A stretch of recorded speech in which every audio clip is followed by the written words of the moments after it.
A habit is when you've done something so many times that your body now knows how to do it better than your mind. So if you think about it, people wake up in the morning, they begin to think about their problems. Those problems are circuits of memories in the brain. Each one of those memories are connected to people and things at certain times and places. And if the brain is a record of the past, the moment they start their day, they're already thinking in the past.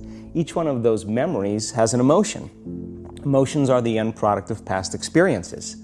So the moment they recall those memories of their problems, they all of a sudden feel unhappy, they feel sad, they feel pain. Now, how you think and how you feel creates your state of being. So the person's entire state of being when they start their day is in the past.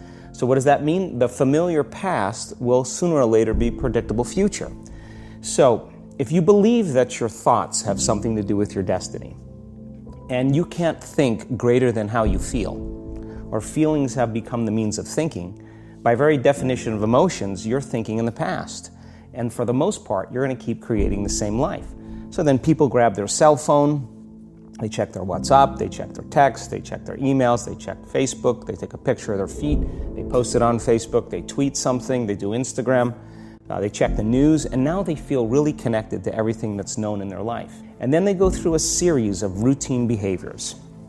They get out of bed on the same side, they go to the toilet, they get a cup of coffee, they take a shower, they get dressed, they drive to work the same way, they do the same things, they see the same people, they push the same emotional buttons, and that becomes the routine, and it becomes like a program. So now they've lost their free will to a program. Becoming what? Slaves to this system like everybody else. We need mountains, we need dirt, we need air.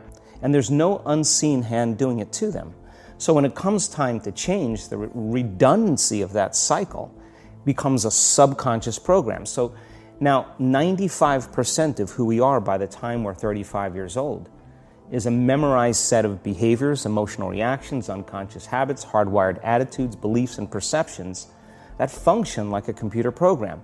So then a person can say with their 5% of their conscious mind, I want to be healthy, I want to be happy, I want to be free.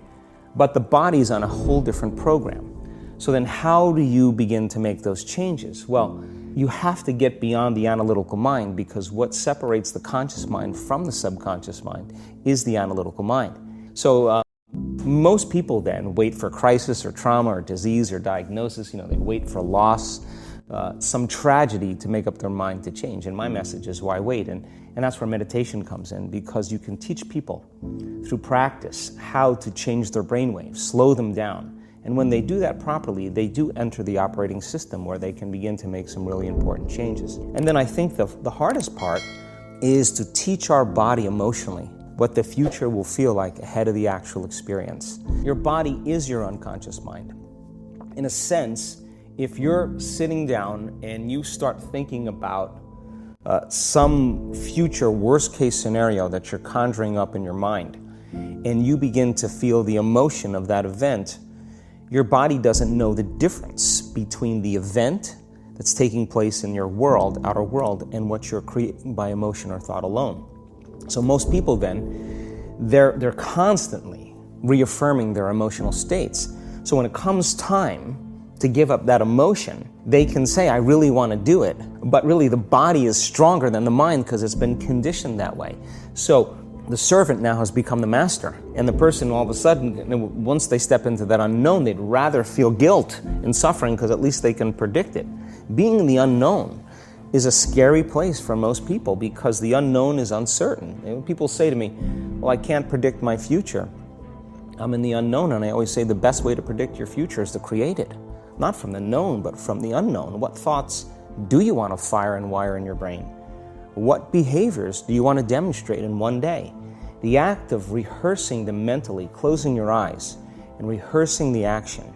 If you're truly present, the brain does not know the difference between what you're imaging and what you're experiencing in 3D world. So then you begin to install the neurological hardware in your brain to look like the event has already occurred. Now, your brain is no longer a record of the past. Now it's a map to the future. And if you keep doing it, priming it that way, the hardware becomes a software program. And who knows, you just may start acting like a happy person.